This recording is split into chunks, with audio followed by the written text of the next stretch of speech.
everyone. I hope you all are fine and safe at your home. And students, as you know, Unit 2 is going on. So today's topic of discussion is private company and public company. So students, on the basis of ownership, companies can be divided into two types. First is private company and second is public company. Private company is that company which is having minimum paid up share capital of rupees 1 lakh and which is restricted to invite general public to purchase its shares. Public company is that company which is not a private company and which is having minimum paid up share capital of rupees 5 lakh. Public company is free to invite general public to purchase its shares. So students, today we are going to make a difference between private company and public company. This is very important difference. So be focused on the board. I am explaining you differences between private and public company. Yes students, on the basis of members, in private company, minimum 2 members are required and maximum 200 members can participate in private company. In public company can be started with minimum 7 members and there is no limit for the maximum members. Next is commencement of business. Private company can be started after receiving certificate of incorporation.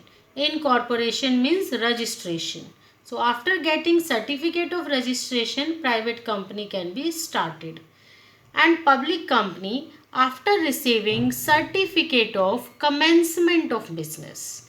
For starting public company, companies have to receive certificate of commencement of business also.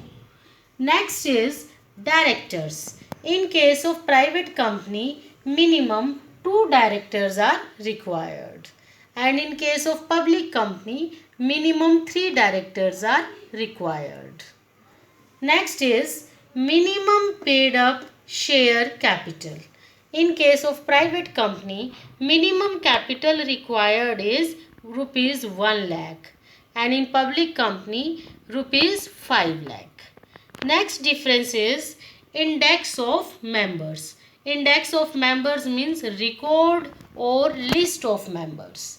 In case of private company, it is not mandatory to maintain an index of members.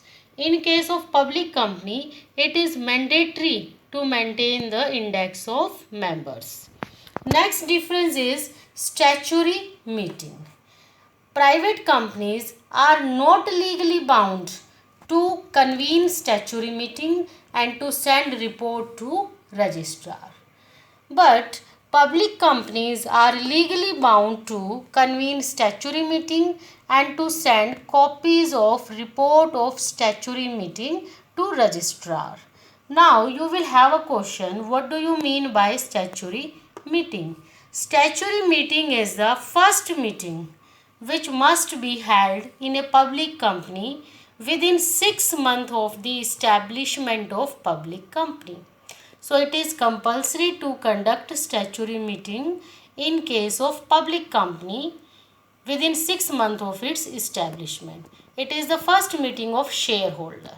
So in case of private company, it is not compulsory to convene statutory meeting, but in public it is compulsory. Okay. Now next point is transfer of shares.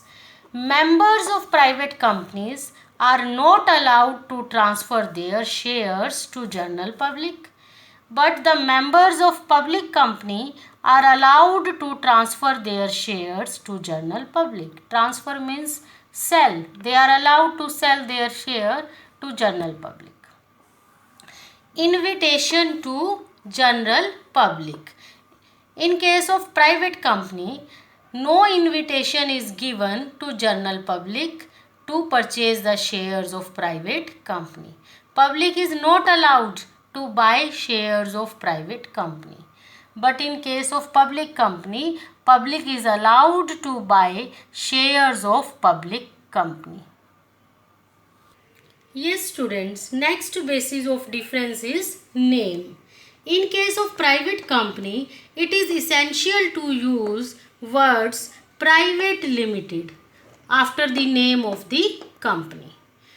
But in case of public company, it is essential to write down words either public limited or limited after the name of the company.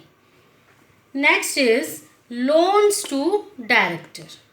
Private companies can grant loan to directors without the approval of central government. Public company cannot grant loan to the directors without approval of central government. Quorum.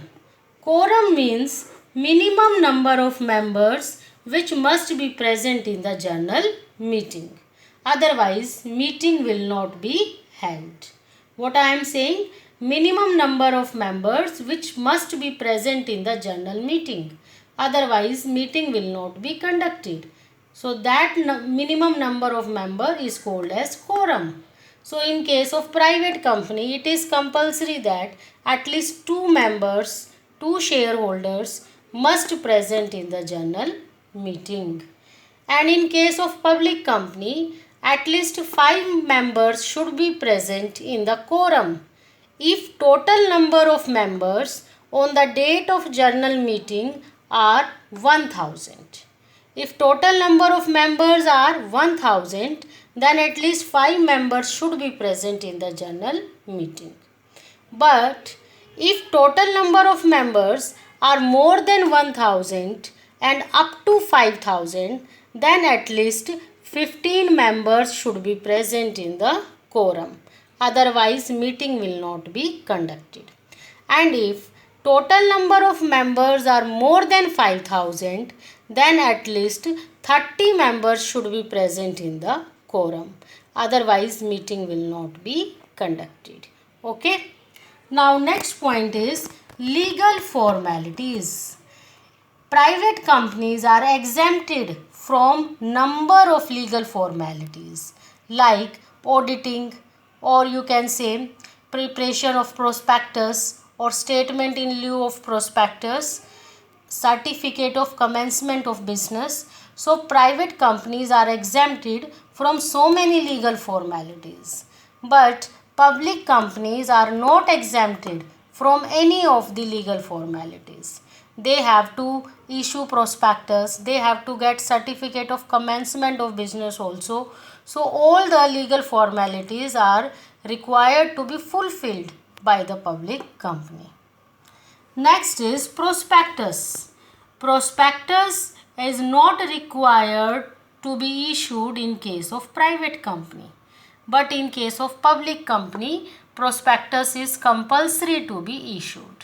So students, prospectus is a document which is used in the establishment of the company.